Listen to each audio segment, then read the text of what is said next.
Bismillah, alhamdulillah, wa salatu wa salamu ala rasulillah. Assalamu alaikum wa rahmatullahi wa barakatuh. So in the past videos, many of you have been asking about homeschooling and the details around it. So today we decided to make a video on that and talk about it and clarify the topic. So joining me is our special guest and friend, Ibraheem Cazalas. Ibrahim, barakallahu fi, has completed high school and graduated with his associate's degree at the very young age of 15. Assalamu alaikum, Ibrahim. So tell us, how long have you been homeschooling? Wa alaikum assalam wa rahmatullahi wa barakatuh. And jazakallah khair for that very detailed introduction. So, yeah, I have been homeschooling. Well, I've been homeschooled for all my life since I was about 3 or 4 years old. So, yeah, it's been a long while. So why did your parents decide to homeschool you? Right. So they actually made that decision prior to my even being born. So over the course of their education, my parents had already discovered the various problems and issues that exist in public schools.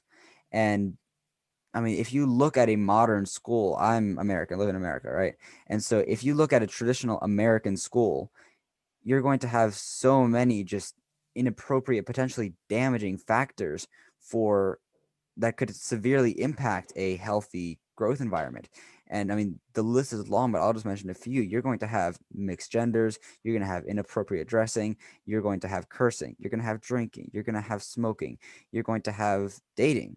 And so there's so many of these factors that are just dangers almost in these environments. And so when you're trying to raise a child to, develop into a mature, responsible adult, you simply, that's just, it doesn't make sense to go put that developing mind in that sort of environment.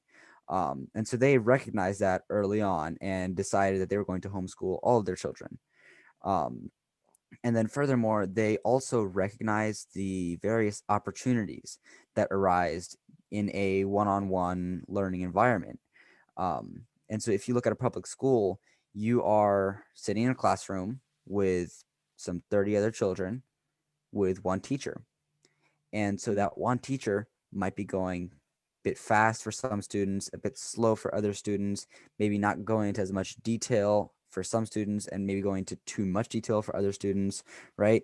Yeah. And so it's just the one-on-one learning environment. The parent can sort of adapt, the teacher can adapt to an individual child rather than the overall just one size fits all approach of teaching content at a certain pace in a certain way to a certain amount of detail, whether a child is more advanced, less advanced, needs a faster paced class, a slower paced class, etc.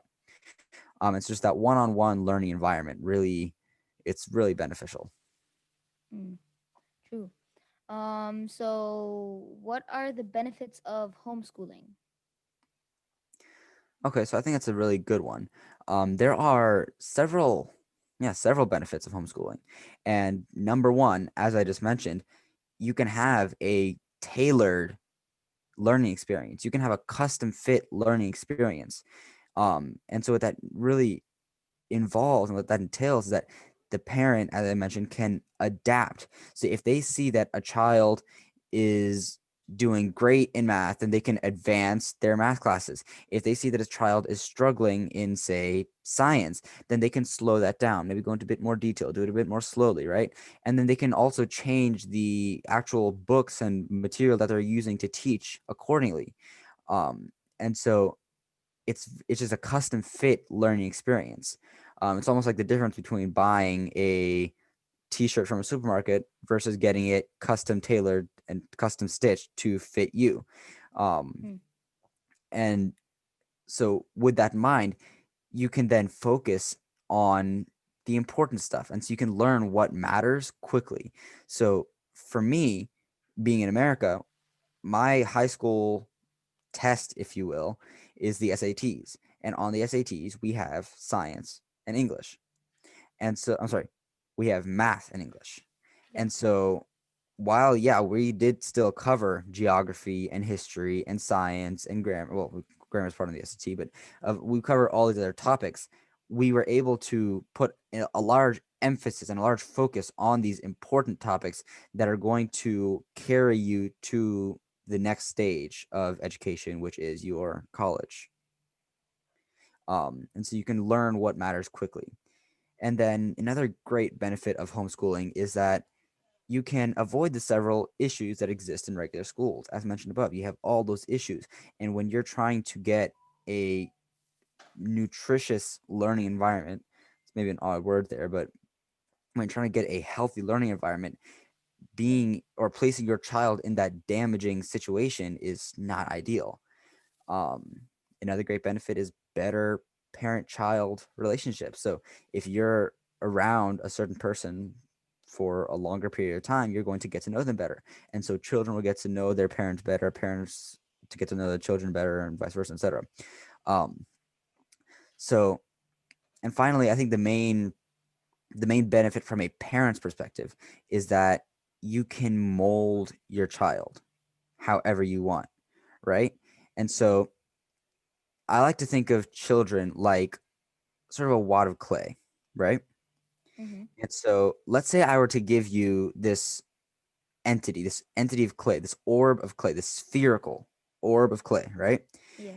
And I were to tell you that you have 1 hour to change that sphere of clay to a cube of clay. It's an easy task, but you have to do it via one of two methods. One, you can take that orb and simply manipulate it with your own hands and form it into a cube. Yeah. Or two, you can take that orb and then throw it into like a grinder or a blender to just get all chopped up into several pieces. Um, and then afterwards, just like in the last 5 minutes, sort of just squish it all back together, back into that cubical form. Which one are you going to choose? Which is going to be more effective for you to get that sphere into a cube? The first option, using my hands to turn it Of into a course. cube. And so I know this is really far off, but if you think about it, children are very similar. You, as a parent, want to move your child from that early stage, that when they're immature, uneducated, irresponsible, naive as a child, and you want to convert them into, you want to transport them, to transform them into that mature, responsible, educated adult. And so if you can do that at home, you can manipulate, you can use your hands, you can control everything going on around them, you can control their development, you can control their environment, you can control everything, you can perfectly, precisely manipulate how they're going to grow. I mean, that's, you can't ask for better, and that's perfect. And so it Yeah. simply doesn't make sense to just take that wad of clay and throw it into the blender. There's no point. And similarly, it doesn't make sense to take your child. Sorry, I'm laughing about an earlier reference. But it doesn't make sense to take your child and throw it into a public school where you can't control anything. You can't control these factors of social opportunities. You can't control their education. You can't control what they may or may not find there. I mean, you can't control anything. It's just a completely exterior, not exterior is not the right word. It's a completely alternate environment that you have no control over. And so in your efforts to mold your child how you want to, it simply doesn't make logical sense to send them to a public school. Um, and so I would think those are the main benefits of homeschooling. Well, That there was of course there are detailed. many more. That was Yeah. detailed, mashallah. So moving on, we are going to address some of the questions that we received. So what are the different homeschooling styles? Well, there are many different homeschooling styles, and we'll leave a link in the description to practically all of them. But the most popular ones are traditional, which is also known as school at home, unit studies, unschooling, and eclectic. We started using the traditional method via a program called Calvert. And the cool thing about that package, or like the package like Calvert, is that they include textbooks, tests, lesson manuals, quizzes, and transcripts upon completing the course. And of course, the parents are still responsible for actually teaching the content, but like all the materials are provided.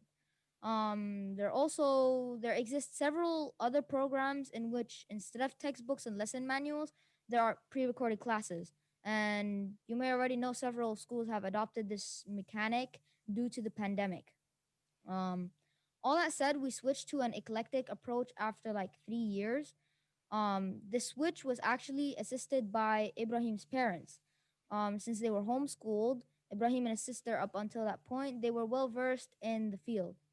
They helped us transition to the eclectic method. And with the traditional method, we were still learning certain potentially unnecessary topics, like Greek mythology. So Ibrahim, can you sort of explain what the eclectic approach is? Yeah, of course. So as I've sort of maybe infused a little bit above, um, the eclectic approach is where you get to pick and choose the subjects and resources based on the interest and or needs of a child. And so really what that means is that you get to custom tailor that child's education. Whereas in a traditional approach, using a program like Calvert, there's a reason for that nickname. It's literally school at home. So it's not like you can't control any of the child's education. Maybe you can control their social opportunities, but you can't control that child's education. That's being provided to you by the online learning package. And so with an eclectic approach, my parents were able to, and any parent would be able to custom tailor that learning experience. And so if there's something you want to really focus on, you can do it. If there's a certain series that you feel that goes into more detail rather than other book series, you can change the curriculum, right? So you have full control over the curriculum that your child is going to learn. You can manipulate it to your advantage and to your child's advantage. Whereas in a traditional environment and a traditional approach, it's all just provided to you. It's not something you can control. Um, and with that in mind, it's also very flexible speed wise. So Yeah. if you have a child that struggles to understand certain topics, you can slow down, you can go into more detail, you can explain it more, right? You have that availability, you have that time. Whereas in a traditional approach, it's just like regular school. So you'll have assignments every week, you'll have deadlines, etc. Um, and so using an eclectic approach is just that much more flexible.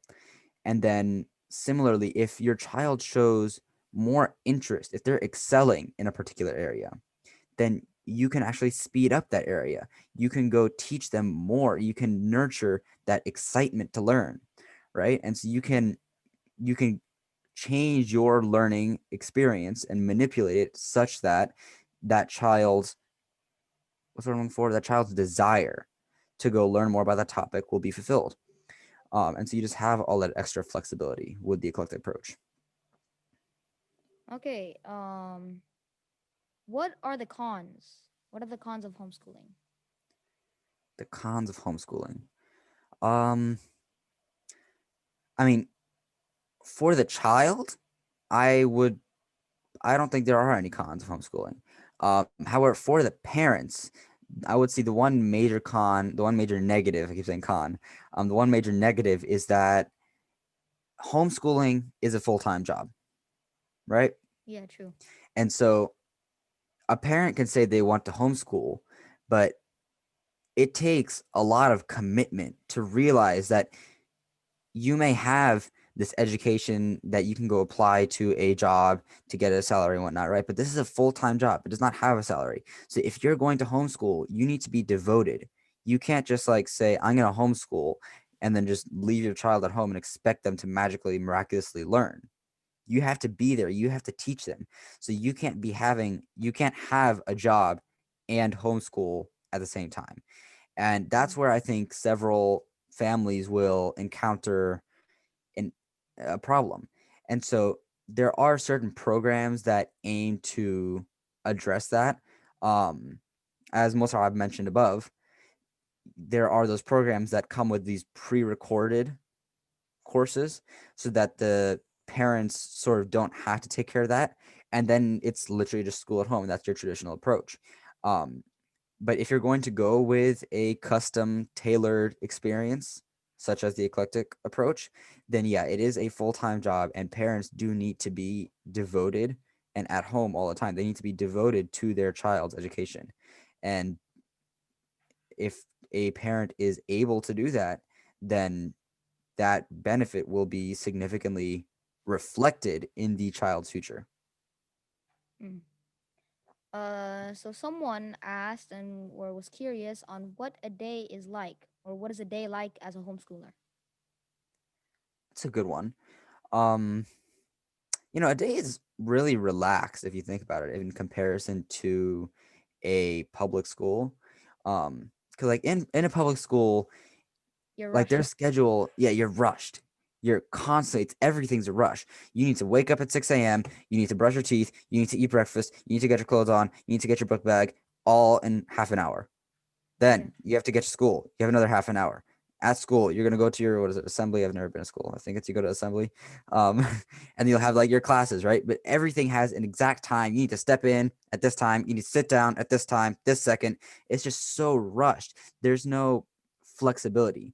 Whereas in a homeschooling environment, there's a lot of flexibility. I would usually wake up at about 9 in the morning, eat breakfast, and Yeah. then we'd start work probably around 9:30 to 10, and then go on until 3 to 4 p.m. And so that's about 6 hours. It's about what you get in a regular school, but it's not rushed. We have a lunch break. We have some other breaks, and no more than 10 to 15 minutes, probably only like two or three, but just to relax your mind. But overall, just the entire experience is that much more slowed down. It's calmer. And with that calmness, you gain the activity of the child's mind. So if you're constantly being rushed and just being given a bunch of information all condensed into a compressed, just dense data, what's what I'm looking for? Basically, if you're just given all that knowledge, all condensed, all at once, all together, your mind's going to get tired. You're not going to remember all of it. It's just not optimal. Mm. Whereas in a homeschooling environment, you can slow that down. You can relax some. You can, just like reawaken your mind halfway through. It just provides for a much more engaging and much more efficient and effective learning environment. And so for me personally, yeah, I would wake up at 9 in the morning, eat breakfast, start school at 10, go on till 3 or 4, and then after that we're free. We'll go eat dinner, um, Go outside. yeah, yeah, Our etc. day was pretty much the same. So okay, so when people hear that we are homeschooled, they're concerned or they wonder how we interact with the outer world or like how we socialize. So what about socialization? Yeah, and I think that's actually a really important topic to cover when discussing homeschooling because there's a lot of not fallacy, there's a lot of myths going around about it. And the main one is that homeschooled kids are isolated. They're apart from the rest of the world. They have no connection to the outside world, and that their lives consist solely of themselves, their education, their parents, their home, their family, etc., and that they're just isolated. And that's simply not true in general. And so I'm not going to say that there aren't children who just don't have any friends because of their homeschools. But what's nice about homeschooling is that, as I've mentioned several times now, parents have control. They have full control. And so if you want your child to have more social opportunities, that's up to you and you can change that. You can control that. And so I mean, it's really just parents are responsible for providing their children with social opportunities. And so I know it may be weird.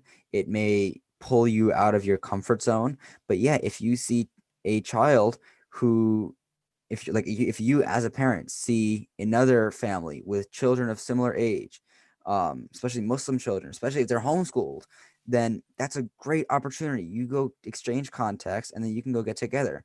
And just one great example of this, and to show how powerful something like that can be, I met Mussab gosh, 8 years ago now. It was late 2012. Me and my dad were at one of Mussab's dad's khutbas, and afterwards, my dad went to speak to his dad, and then they noticed that, or we know, my dad noticed that they had similar aged children, and so they Yeah. exchanged contacts. And about a week later, we found ourselves at a water park. I had never really met Mosar before. I had no idea who he was.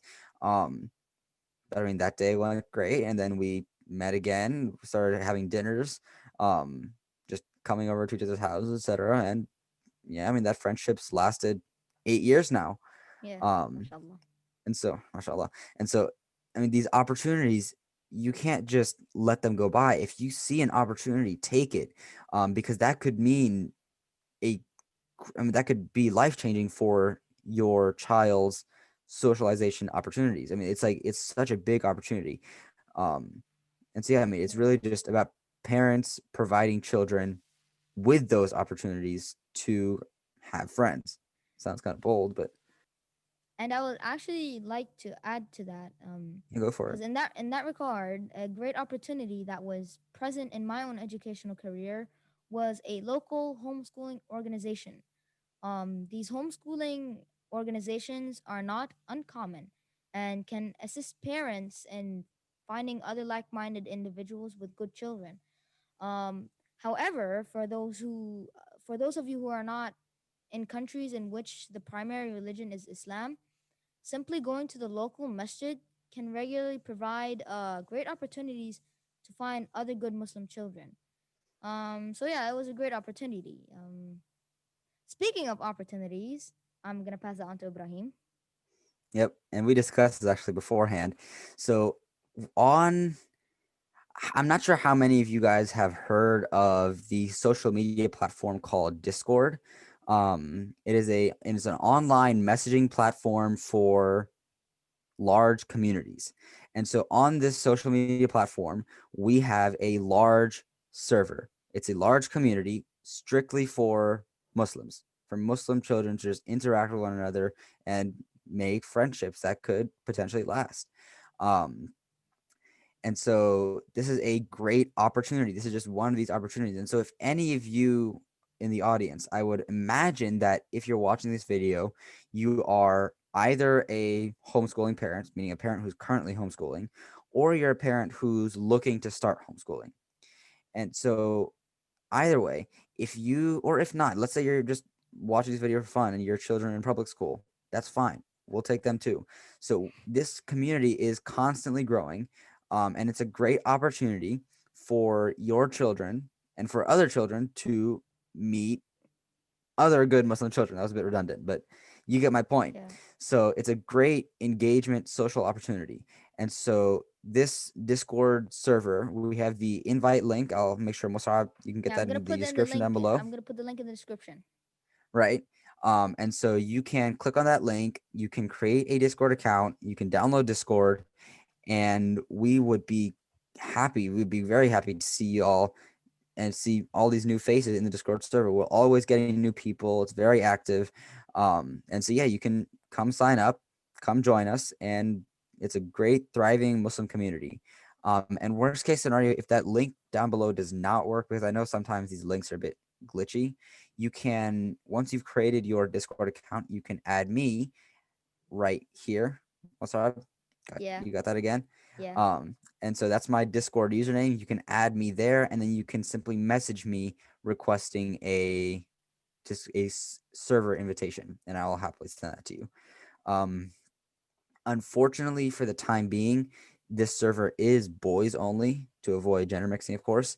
And we are currently looking into making a girls server, which will be girls strictly, and that will not be hosted by me. So yeah, this boys only server is hosted by me. Musab's the head of staff, um, and so we are going to be, inshallah, making a girls only server. It will be hosted by someone else. It has not been created yet, and if we have more developments into that in the future, then we will happily let y'all know. But for now, if you have boys between the ages of 13 and about 18, yeah. um, then yeah, sign them up. We will happily take them. It's completely free. There's no payment involved. It's safe. It's great. And they can have a great social opportunity. Yeah, I think that's about it regarding that Muslim community. So yeah, inshallah. Last but not least, how do you get a transcript or diploma? Okay, that's a good one. So unlike in a public school where you simply just finish your class and then you go to like a big old graduation, you're gonna walk, you're gonna wear those weird dresses and the Latin hat and whatnot. They'll hand you your diploma up there. Yeah. With homeschooling, it's gonna be a bit different, and some may wonder, where do you get it from? So in order to get your diploma, you first need to choose a schooling system that you're going to align with. And so there are two main ones, at least that I'm aware of, and those are the UK system and the US system. And so me being American, I opted to go, or my parents opted to go with the American US system.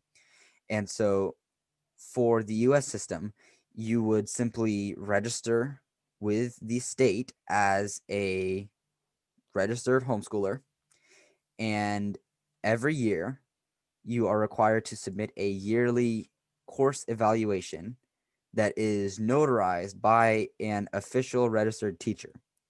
And so basically, a teacher will just come like sign off saying that, hey, yeah, this kid has learned all the material required for this grade level and has completed this course. And so once you've completed all of the coursework for all of the 12 grade levels, then the state will provide you with your completion certificate, your high school diploma. Mm. And I'm sure there's an equivalent for the UK, the British system.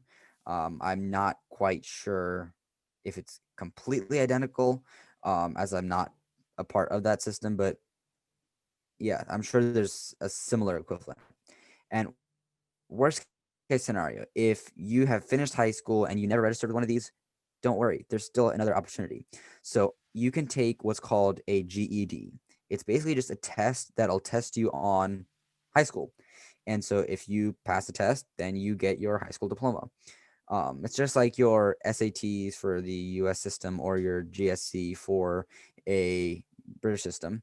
Um, so it's called a GED, and you can go pay to take that test. And then if you pass it, they will give you a high school diploma. And now the cool thing about